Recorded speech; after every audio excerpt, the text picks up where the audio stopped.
Hello everyone, welcome to another video. Today we're going to be diving into another one of the OWASP top 10. This time we're looking at top 10 number 6, outdated and vulnerable components. Now we're going to discuss exactly what these components are, how they're vulnerable, and how they're really targeted in real life scenarios, and of course what we can do about it. But before we get into it, please just give a little like and a subscribe to this channel. We try and create great security contents for developers, so if that sounds like something you would like, then subscribe to the channel, and if it's not, then stick around because, well, it helps the Google algorithm anyway. All right, enough about that. Let's dive into it. First, I want to tackle exactly what these components that are potentially vulnerable are in your application. Now, it may surprise you, or it may not surprise you, that 85% of your source code actually comes from mostly open source projects, libraries, or frameworks, these types of things. So this is really quite a significant portion. Really only 15%, sometimes even less, maybe a little bit more, is actually what you write yourself. And this is fantastic, and I want to come up clean straight off the bat that I am no way suggesting that using open source components or dependencies is insecure. It's why we're able to create such beautiful applications today. Otherwise, our websites would still look like this. And we can all agree that it's good that they don't. But we do need to be aware of the security risks that these can present and how we can tackle them. Now, to get the most important information out there in the way, these open source components quite often have vulnerabilities in them. Now, nearly everything is vulnerable to some method of attack. Most methods of attack we just haven't discovered yet. But what typically happens is that when the components that we're using, or I like to call them dependencies, when the open source dependencies that we're using are discovered to have a vulnerability in them, that vulnerability is submitted, and it's usually included in a vulnerability database, along with information like how severe it is, and then people that are using that component, using that vulnerability, are aware that there is a security issue in them. Now, it's really important that we actually fix those security issues straight away, because, well, you are aware that there's a security flaw in them, but also attackers are as well. And we'll come back to this. But let's first take a little detour and understand how these dependencies or components work in your application. If we take a modern application, and as I said, 85% of this application is coming from these open source dependencies. So we have a bunch of dependencies that we're actually using. Now, these are the dependencies that we know about because, well, hopefully we picked them, we put them into our application. But here's where things get a little bit tricky, is that these dependencies also have dependencies. We call these transitive dependencies or downstream dependencies. And they also have dependencies, and they have dependencies, and they have dependencies, and so on. You get the idea. We can go back about 30 layers. So why this is tricky is that we can actually be vulnerable to transitive dependencies, downstream dependencies, and we may not even know that they exist. And this gets even a little bit more confusing because if we introduce another part of this, we have third-party systems or third-party tools that we're using, right? Applications are no longer these giant monoliths. We connect to all kinds of different microservices and SaaS tools. For example, we may be using Stripe for credit card processing, or Okta for authentication, Algolia for search, all of these different things. What these components have is also open source dependencies. But this is even more tricky because we don't even know what open source dependencies they're using or dependent on. So right now, if we map everything out, it kind of looks manageable. We have our open source dependencies, we have their dependencies, we can find out what they are, so on and so forth, and we have our third-party tools. I can understand what components are in my application, but the reality is different. The reality looks more like this.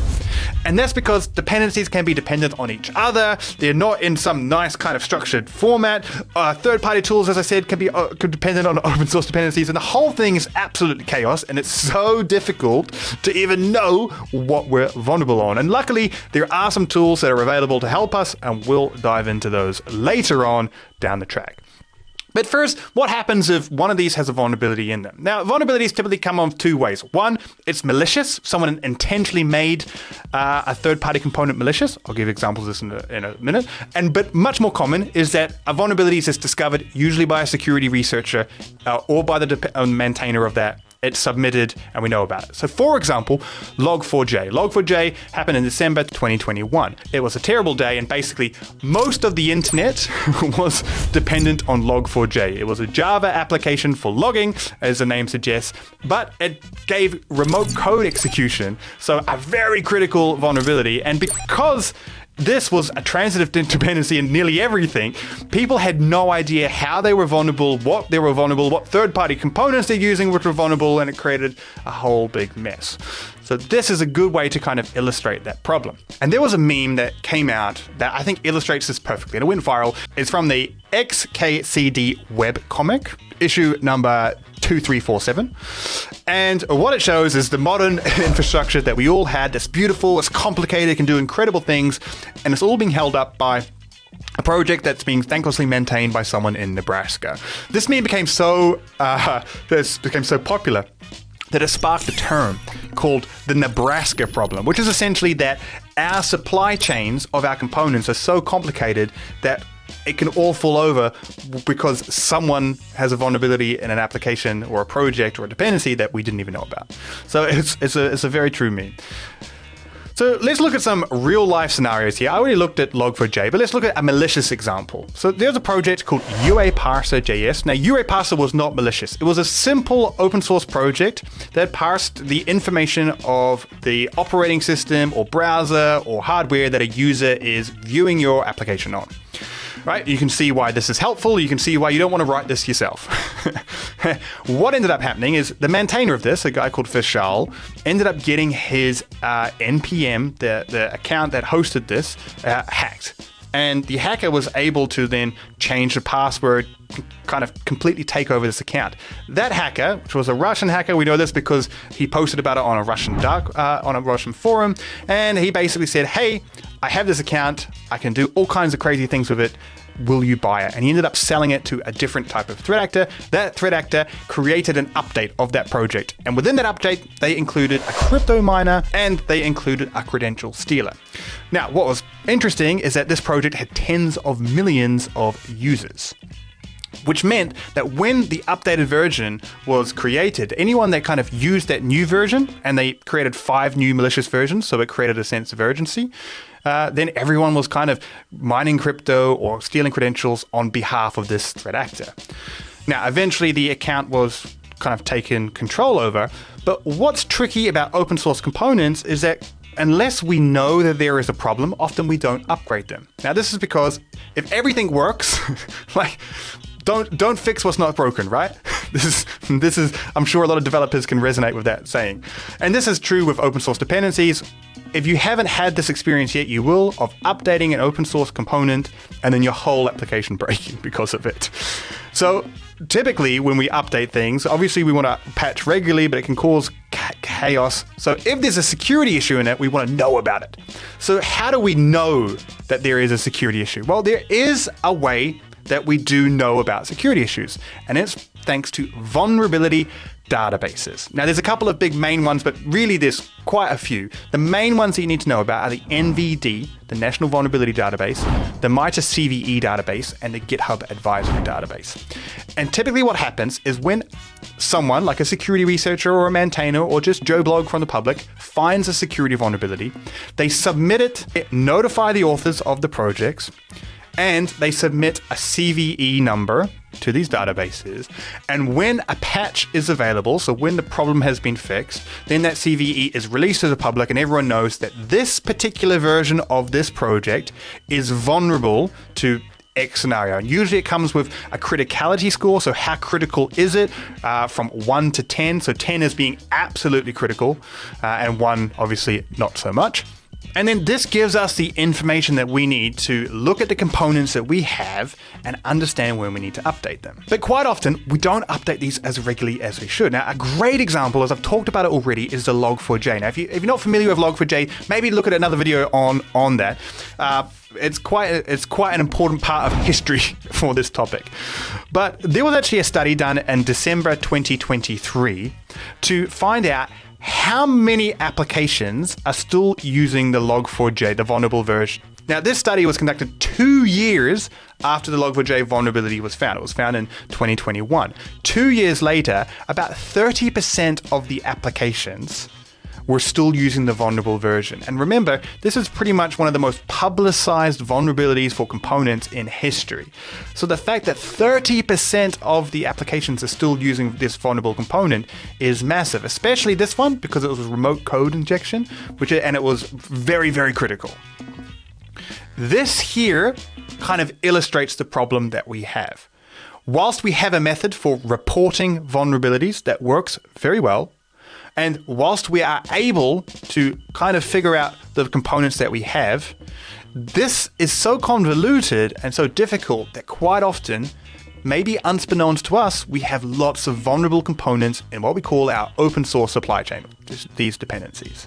And this is the problem that the OWASP Top 10 number 6 is really referring to. How do we solve this problem? How do I know if I have vulnerabilities? I mean, these databases are huge, it's a very complex issue. Well, there's a couple of things that we need. The first one is called an SBOM. It stands for Software Bill of Materials. And an SBOM, lots of tools can create this, looks at all the packages that your project is using, and then often they're able to look inside those components to find out the transitive dependencies, and it will give you a bill of materials of all of these components, all of these dependencies that your application is using, along with, and this is important, the version number.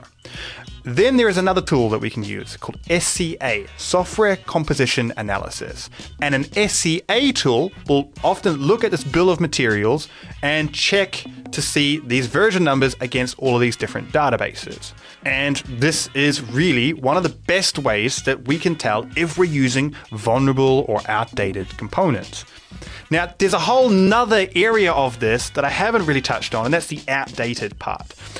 Especially, there's a threat for end-of-life components. So what I mean by end-of-life components is components that are no longer being maintained. Now, there's an important step in here that I mentioned, but I want to illustrate it again. A CVE number is typically only released when a patched version of the project is available, right? Because if there's no patched version available, then it's kind of difficult to do anything about it. But if there's no one to create an updated version, then what happens? And this is part of the risk of that outdated. So if you're using components that are no longer being maintained, there's an extra risk in there because perhaps there's a big vulnerability that maybe doesn't have a CVE against it yet.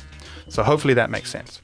Now, if you're considering using an SCA tool, there's a really important thing that you need to look for, particularly if you have a big project, because you're going to plug in this SCA tool and you're going to have huge amounts of alerts, probably. If you have a big project, you're probably going to have a lot of alerts. A lot of them are going to be critical and a lot of them are going to be scary. And when you dig into it, you're going to realize a couple of things. One of the things you're going to realize is actually the vulnerable component of this isn't what we call reachable, which means that, okay, there's a critical vulnerability in one of these tools, but it's not in production. It's a dev tool or other areas like that. So there's something called reachability analysis, which actually looks at the functions of your application and what's being called, what's being used, and what's a dev tool or other areas. And this will actually get rid of a lot of the issues that you have. So if you're looking for an SCA tool and you don't know what to have, then you want to make sure you have something that can do reachability analysis. Now, there are plenty of SCA tools available. There's big commercial players. I work for Keto. We have SCA tools. We also have reachability. There's also other players, Checkmark, Sneak. There's a bunch of you search for them. And there's also open source tools. Trivy from Aqua Security is a great open source tool. You also have Dependency Check or Dependency Track. These are from OWASP. These are great open source tools. The open source tools don't typically do reachability analysis, but they're great to explore. So if you want to have a quick play around of these tools, I would recommend using one of those open source tools and running it through your project and just having a look to see, hey, what do I need to take action on? Now, this video has already gone kind of longer than I kind of had intended, and there's so much more that I could say, but I don't want to overwhelm everyone. If you're interested in learning more, there's a video that I made about how LLMs and AI is actually helping in this problem too. I'll link to it. It'll appear here, maybe here, yeah, there. That you may find interesting, and that has a little bit more information about certain topics as well. So if you want to continue learning. And the other thing is I want to give a quick plug to who I work for and who's sponsoring this video, and that's Aikido Security. Now, Aikido helps you with all kinds of security issues. Outdated and vulnerable components is, of course, one of them with our SCA tool. And what's great about Aikido is that within a few seconds, you can plug it into your project, either via GitHub, for example, and it will automatically run those scans for you. You don't need to do anything too complicated. So if you want to have a play, Aikido is free for you to try out or to use, and you can just plug it in and see these different components working through. But that's all I have for you today. Stick around though, because next week we're looking at software data integrity fails. Ooh, sounds exciting. So subscribe to the channel and don't miss that one. Until next time, see you all, and I hope you found this video useful.